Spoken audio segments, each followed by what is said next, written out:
Hi friends, उदय GS research centre में आपका स्वागत है। जैसा कि पिछले वीडियो में मैंने आपसे कहा था कि अब जो भी क्लास चलेगी एकदम धांसू चलेगी, कहने का मतलब एकदम डीपली चलेगी और डीपली के साथ साथ एकदम फैक्ट टू फैक्ट आपको मिलता जाएगा। तो हमने वादा किया था मॉडर्न हिस्ट्री की पहली क्लास होगी और पहली क्लास में सबसे पहले यूरोपियन का आगमन। अब एक चीज आपने दिमाग में लगाइए कि आखिर यूरोपियन ही भारत क्यों आना चाहते थे, वजह क्या थी, भारत की ऐसी खूबियां क्या थी। दो चीजें हो सकती, या तो विपदा से बेचारा मारा होगा। कोई भी इंसान होता है, विपदा से अगर कोई मारा जाता है तो क्या करता है, कहीं कहीं भटकेगा, अच्छी जगह तलाश करेगा कि अब ऐसी कोई विपद ना आने पाए, मेरे पास विपदा ना आने पाए।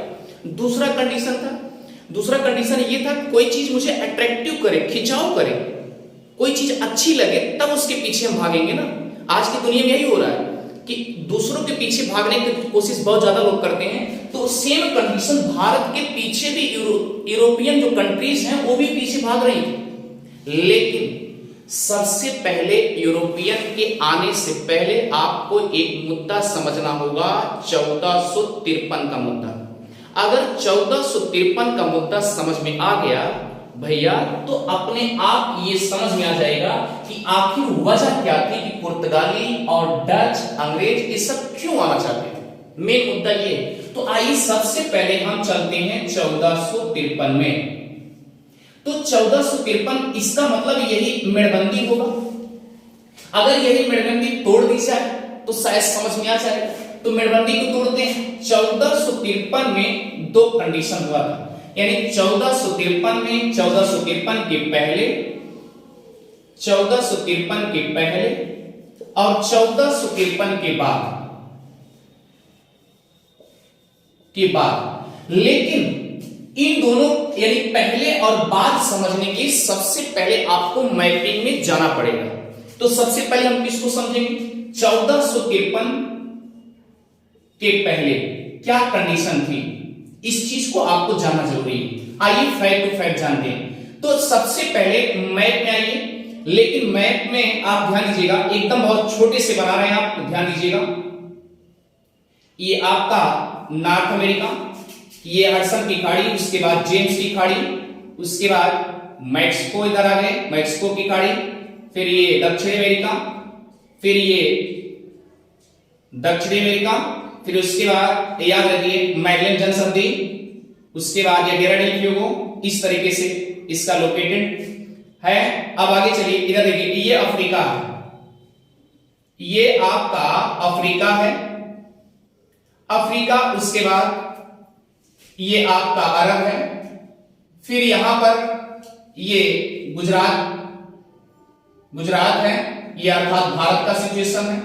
अब यहां पर आपको मिलेगा श्रीलंका और यहां पर आपको मिलेगा मेडागास्कर। फिर उसके बाद यहां मालिंदी द्वीप मिलेगा, ये है मालिंदी द्वीप, क्लियर। और ये है मेडागास्कर। यहीं पर आपको जंजीबार मिलेगा, जंजीबार जो विश्व में लौंग के लिए विश्व प्रसिद्ध है। याद रखिएगा, सबसे ज्यादा लौंग के लिए अगर जाना जाता है तो जंजीबार जाना जाता है, इसलिए प्रसिद्ध है। दूसरा कंडीशन क्या था, एक चीज आप सोचिए, अगर जैसे मान लीजिए ये क्या है, गुजरात है, तो गुजरात में यहां पर आपको एक प्लेस मिलेगा, एक स्थान मिलेगा, लोथल। क्या मिलेगा, लोथल मिलेगा। और लोथल का शाब्दिक अर्थ होता है, लोथल का शाब्दिक अर्थ होता है मृतकों का टीला। क्या होता है, मृतकों का टीला। अब इसे गोदीवाड़ा भी कहा जाता है प्यारे, गोदीवाड़ा, गोदीवाड़ा। अब गोदी का शाब्दिक अर्थ होता है सिंचाई का टैंक। शब्द का अर्थ बताते हुए चल रहे हैं। गोदी का शाब्दिक अर्थ होता है सिंचाई का टैंक और लोथल का शाब्दिक अर्थ क्या होता है, मृतकों का टीला। अब सवाल ये नहीं, सवाल ये है, यहां पर कुछ ऐसे मोती और जवाहरात मिले, मोती और जवाहरात मिले जवाहरात मिले कि लगा कि ये यहां पर कुछ विदेशी आयात निर्यात हुआ था, और ये जो मन का या कह सकते हैं मोती जवाहरात जो मिले थे वो विदेशियों के थे। इसका मतलब ये गेस लगाया गया कि यहां पर पहले विदेशी आयात निर्यात किया करते थे। क्लियर। दूसरी बात ये थी, अब आगे चलते हैं। फिर ये आपका भूमध्य सागर इधर आपको मिलेगा, इधर पुर्तगाल है। अब आइए देखिए, जब यहां से व्यापार होता था, अब इतना आप समझदार हैं, तो ये गुजरात है और ये क्या है आपका, ये जम्मू कश्मीर का रेंज इधर आ जाता है। अब इधर देखिए आप, यहां पर ये आपका रेंज पाकिस्तान का मिल जाता है। फिर उसके बाद आगे बढ़ते हैं, फिर ये अफगानिस्तान।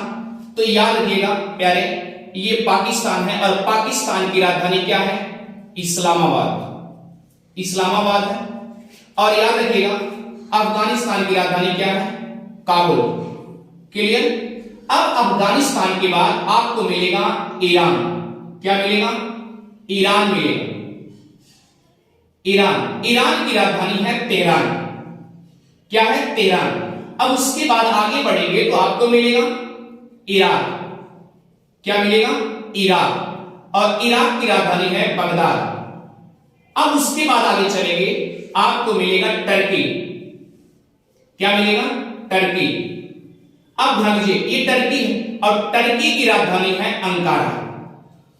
अब अपने दिमाग से लगाइए कि जब भी व्यापार हुआ करता था स्थलों के माध्यम से हुआ करते थे। अब ये सोचिए, स्थलों में ये भी तो यहां उबड़ खाबड़ या उच्चावत जैसे प्लेस रहे होंगे, स्थान रहे होंगे, तो आने जाने बड़ी दिक्कत होती है। यानी पाकिस्तान में याद रखिएगा खैरा दर्रा और गोमल दर्रा, यहां से लगभग व्यापार हो जाता था। तो अब ये दिमाग अपना लगाइए, अगर यहां से व्यापार हुआ करता था तो ये अपना कुछ मुनाफा लेकर के इसको देते थे, इसको देने के बाद अफगानिस्तान को देते थे, अफगानिस्तान के बाद ईरान को देते थे, ईरान को किसको देते थे, इराक को देते थे, फिर टर्की को देते थे। होता था कि नहीं होता? तो इस तरीके से क्या करते थे। अब इधर देखिए, टर्की जो है, यह जो है यूरोप का पश्चिमी तट कह लीजिए आप, सॉरी पूर्वी तट कह लीजिए। तो इसके बीच में यहां पर आपको मिलेगा कुस्तुनतुनिया।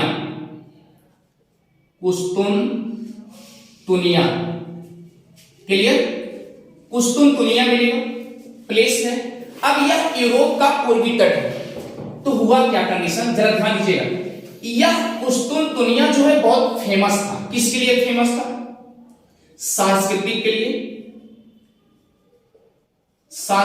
के लिए और धार्मिक के लिए, धार्मिक धरोहर के लिए बहुत तेजी से जाना जाता था, बहुत फेमस था। अब दूसरा कंडीशन क्या है, इन दोनों के बीच, कहने का मतलब कुस्तुनतुनिया और टर्की के बीच में यहां पर एक जलसंधि है जिसका नाम है बारापोरस जलसंधि। ठीक। अब इधर देखिए, इधर क्या है आपका, एक काला सागर है। अब इधर देखिए, यहां पर मरमरा सागर मिलेगा आपको। क्या मिलेगा, मरमरा सागर। तब जाके आप भूमध्य सागर के पास आएंगे, यहां क्या मिलेगा, मरमरा। अब देखिए, इसको मिटा दें। कहने का मतलब इधर टर्की है, यहां टर्की है और यहां पर क्या है, कुस्तुनतुनिया है। अब इधर क्या है, काला सागर है। क्या है, काला सागर। और इधर क्या है, मरमरा सागर। इसके दक्षिण में जाएंगे तो आपको भूमध्य सागर मिलेगा। क्लियर। अब ये सोचिए, इन दोनों के बीच में जो जलसंधि का काम करती है उसका नाम है बारापोरस जलसंधि।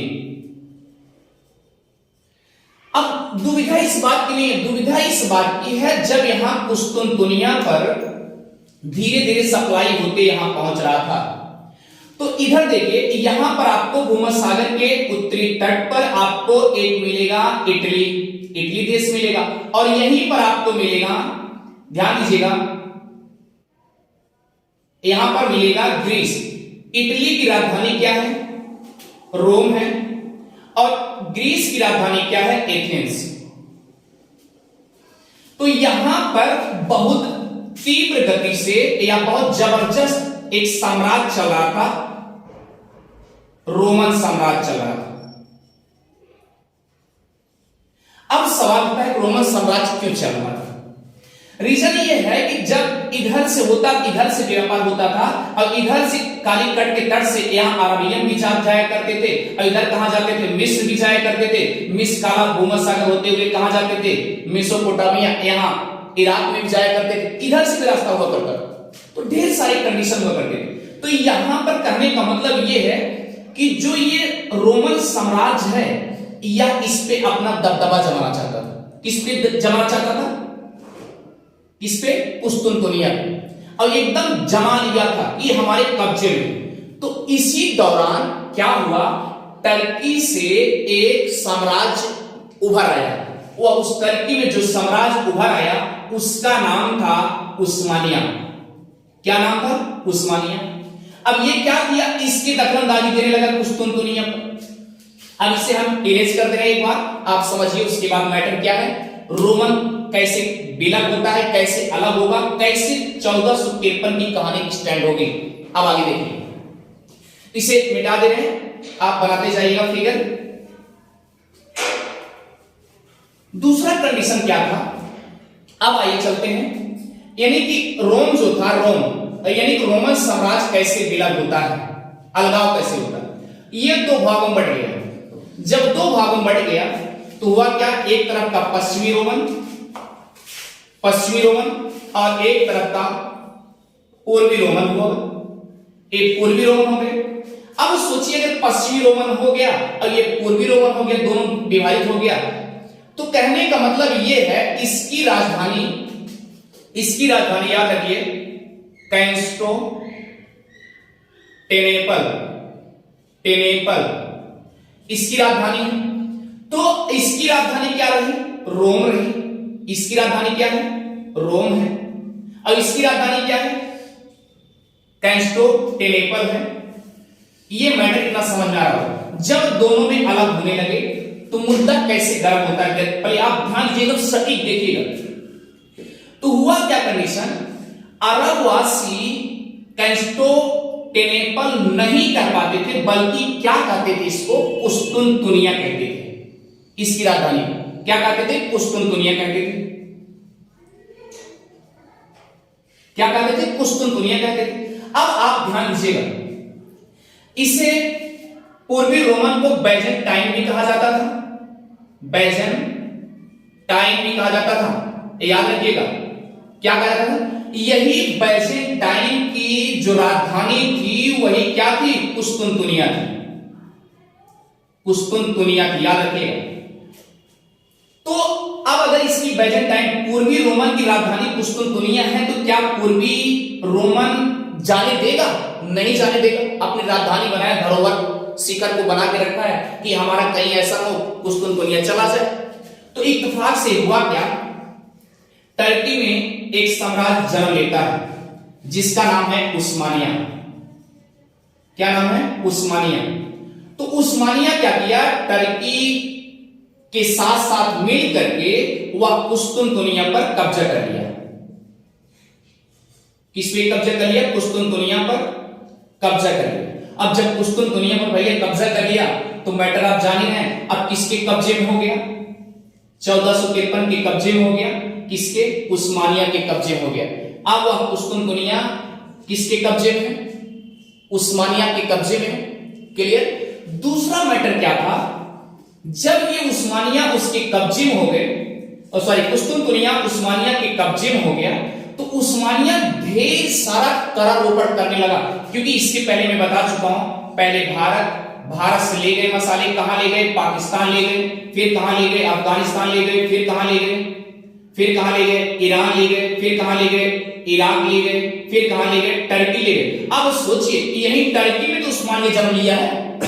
अगर यहां टर्की में जन्म ले लिया उस्मानिया, तो ये क्या करेगा? अब तो मनमानी काम करेगा, नहीं करेगा, क्योंकि भाई इसका वर्चस्व में आ गया। अब बगैर आप जब भी यूरोप जाना चाहेंगे, बगैर कुस्तुनतुनिया हुए नहीं जा सकते, यानी आपको कुस्तुनतुनिया जाना ही पड़ेगा, तभी जाके आप जा सकते हैं। क्लियर। दूसरी बात यह है कि अगर कुस्तुनतुनिया पहुंच गए आप, इसका मतलब यूरोप की कंट्रीज में अब सप्लाई होना शुरू होगा। यही कुस्तुनतुनिया से सब यूरोप कंट्री में मसालों के बाजार लगते थे, बेचे जाते, सप्लाई होती थी, सब इस तरीके से होता था। कहां से होता था? कुस्तुनतुनिया से। अब कुस्तुनतुनिया किसकी राजधानी थी? पूर्वी रोमन की। इतनी बात पकड़ में आ गई। दूसरा कंडीशन क्या था? मान लीजिए ये टर्की के जो कब्जे में उभरा उस्मानिया या कुस्तुनतुनिया को कब्जा जब कर लेता है, तब होता क्या जानते हैं? तो ये उस्मानिया वाले क्या करते हैं? इसके ऊपर कर रोक लगा दिए, फिर इसके ऊपर लगा दिए, फिर इसके ऊपर लगा दिए, यानी किसके ऊपर? इराक के ऊपर, फिर उसके बाद ईरान के ऊपर, फिर किसके? अफगानिस्तान के ऊपर, फिर पाकिस्तान के ऊपर, फिर यहां से जो माल लाया जाता है। अब इतना जोड़ करके कौन टैक्स देगा? नहीं दे पाएगा। ना तो पाकिस्तान दे पाएगा, ना तो अफगानिस्तान दे पाएगा, ना तो ईरान दे पाएगा, ना तो इराक दे पाएगा, कोई नहीं दे पाएगा।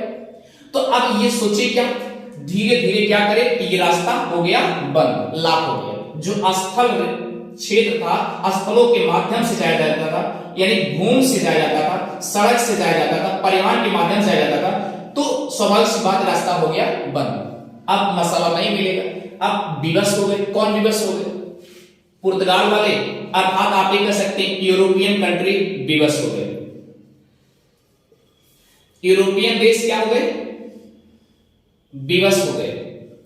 अब करे तो करे क्या कि मसाला कहां से? एक सवाल कहा गया है, जिसको जब चस्का लग जाता है, वो चाहे वो दारू का ठेका हो, चाहे जहां हो, स्वाभाविक सी बात जाएगा। जिसका चस्का लग गया हो तो जाएगा। तो स्वाभाविक सी बात है कि जब ये कंडीशन हुआ तो यूरोपियन अब उथला पुथल तो मचेगा ना, कि भाई मसाला कहां से आएगा। अब यहां पर कंडीशन क्या होता है? अब 1453 के पहले ये कंडीशन था, सब ये कंडीशन पहले बाजार हुआ करते थे, व्यापार हुआ करते थे, लेकिन 1453 में जब कुस्तुनतुनिया को हड़प लिया उस्मानिया, आज कुस्तुनतुनिया का नया नाम याद रखिएगा, इस्तांबुल है। यानी मैप में अगर आप देखेंगे तो आपको इस्तांबुल मिलेगा, कुस्तुनतुनिया नहीं मिलेगा भैया, ध्यान दीजिए इस बात को। तो आइए चलते हैं अब 1453 की आगे की कहानी क्या बनती है। किसके कब्जे में आ गया? किसके कब्जे में आ गया आप बता सकते हैं? 1453 के बाद की कहानी। 1453 में की बाद की कहानी क्या है? क्या सिचुएशन बनी? हुआ क्या? अब जब यूरोप वासियों को मसाला नहीं मिला तो हो गए परेशान।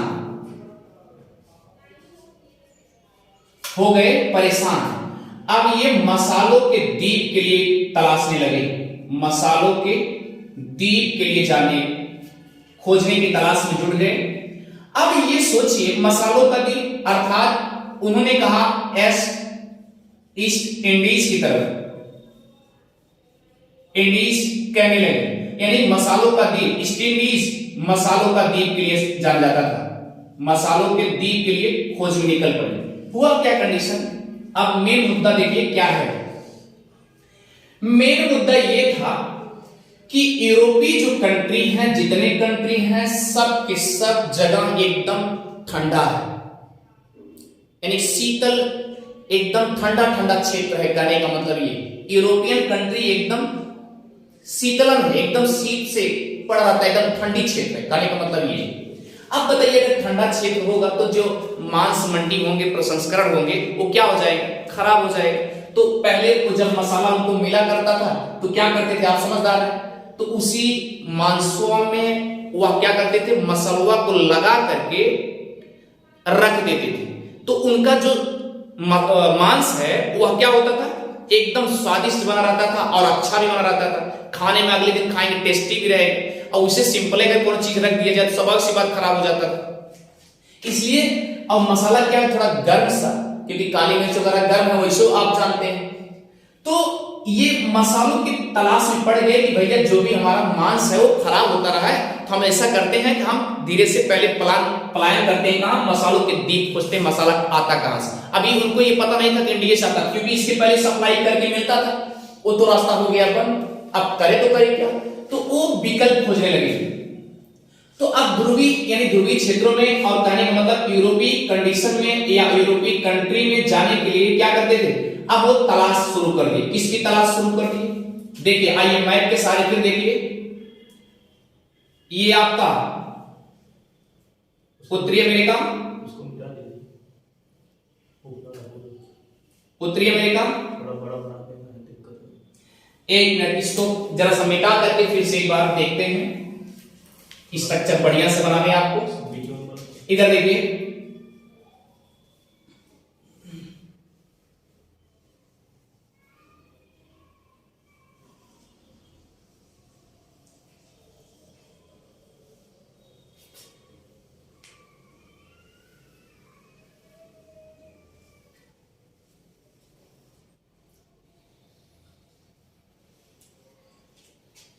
ध्यान दीजिएगा। अब क्या हुआ, पहले इनको इस तरीके से व्यापार हुआ मिलता था, ये रास्ता हो गया लाख। जब रास्ता लाख हो गया तो क्या करेंगे, रास्ता कोई कोई निकलेगा भाई, जब कोई हर जगह मशहूर होता है तो कोई कोई रास्ता निकालने का विकल्प बनाता है।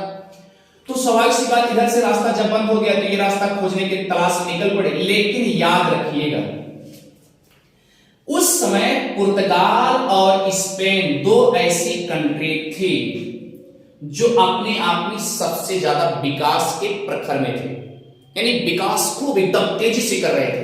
आप बताइए, अगर कोई आज के युग में आप भी जानते हैं, अगर कोई विकास करेगा तो दूसरी पार्टी क्या करेगी, जलन होगी। तो सेम कंडीशन और भी देश से जलन होने लगा। तो ये पुर्तगाल वाले स्पेन वाले कहते क्या है, हम वहां इस रास्ते से, स्थल रास्ते से नहीं जाएंगे, हमें इससे कोई मतलब नहीं, अब सबसे पहले हम मसाला खोजेंगे, चाहे जहां से खोजेंगे।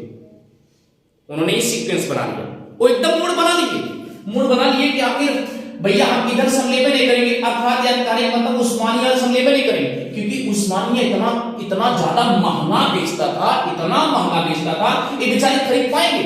उधर से करारोपण भी कर दिए, इधर भी बेच रहे हैं, सबसे ज्यादा महंगा बेच रहे हैं। इसका मतलब राजा बनने के एकदम कगार पे हैं और राजा बनने की मूड में आए हुए हैं। तो ये कहे हम इसे लेबल नहीं करेंगे, तब ये कोई कोई विकल्प खोजेंगे कि नहीं खोजेंगे, खोजेंगे कि नहीं खोजेंगे। तो याद रखिएगा, अब यहां से नया देश, नई दुनिया, नई वस्तु खोजने के लिए निकल पड़ता है। जैसा कि यूरोपियन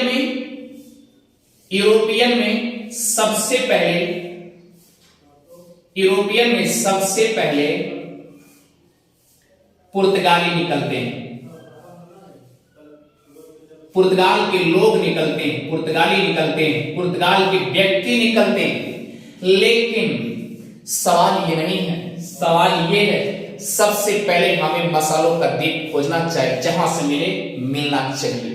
ठीक, यहां पर 1481 में एक राजा बनते हैं जिनका नाम है, याद रखिएगा, यहां पर 1481 में एक राजा गद्दी संभालते हैं जिनका नाम है राजा जान, जिनका नाम है राजा जान द्वितीय।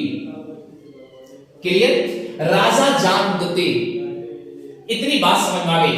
राजा जान द्वितीय 1481 में जैसे गद्दी संभाले, यहां पर देख रहे कि पुर्तगाल की कंडीशन एकदम बदतर होती चली जा रही। अब वो सोचे तो क्या करें, क्योंकि इसके पहले बिक चुके हैं, सब खरीद के बिक चुके हैं, इधर सब राजा बन चुके हैं। क्योंकि भाई एक दूसरे से कोई लेगा तो स्वाभाविक सी बात, महंगा सामान लेकर के और कास्टली बेच करके तभी तो लाभ कमाएगा। तो इससे क्या होता था, इसके बीत चुके थे, एकदम जाने गरीब होता था। अब जैसे 1481 में राजा बने, तो एक चीज ध्यान दीजिए, इसी पुर्तगाली में से एक नाविक निकलता है, एक नाविक निकलता है, ध्यान दीजिएगा, 1487 में। कब निकलता है, 1487 में। तो अब दूसरी बात यह है कि 1487 में जो नाविक निकलता है उसका नाम क्या था, बार्थोलोमेओ डियाज। क्या नाम था, बार्थोलोमेओ डियाज। ये यहां से निकल पड़ा, अब ये पगलवा क्या किया, धीरे धीरे याद रखिएगा, इसको मिटा दे रहे हैं। क्या नाम था?